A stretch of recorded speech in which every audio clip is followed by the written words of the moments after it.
hate when this happens. I get a customer that calls me and they say, I cannot get into my email any longer.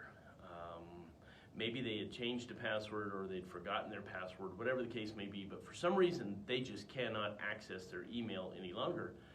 And typically when I go and try to help these people, what I find out is that it's, first of all, it's a free email account that they have. It's like a Gmail or a Hotmail or Outlook.com, something like that. And they don't have an alternate email set up, or they don't have it connected to their cell phone. And when this happens, you can literally just lose that account to the point where you cannot get it back. There's a lot of steps you can take, and sometimes they work and sometimes they don't. Had a customer about a week or so ago that had this issue. We could not get into his account.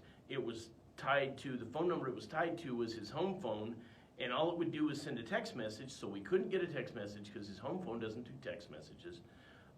So finally it got to where it was asking questions, and one of the questions was, who is somebody that you email regularly? So luckily he forwards a lot of things to his wife, so we were able to say, okay, here's somebody, and we had somebody else that he forwards a lot of stuff to, so here's another one. So we had those email addresses, and then it asks for a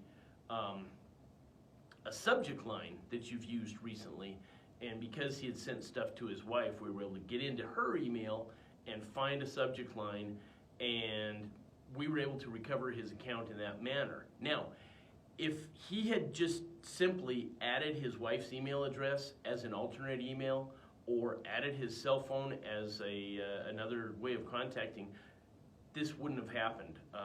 As it was, we spent about an hour and a half recovering his email account when really it didn't need to happen. So if you've got a free email account, if you've got a Gmail or a Hotmail, Outlook.com, any of those, log into it and go to the account settings and add those alternates. Add your cell phone number to it, add another email address to it, so that if you do get locked out, you have a way to get back into it. And I know a lot of people, they don't like tying up, adding other information to their accounts, because then they think, oh, well, that's just another way that Google's watching me or whatever. But there is a good reason for this, and it can keep you from losing your email altogether. If you run into something like this and you need help, please give me a call. I'd be happy to help you with it.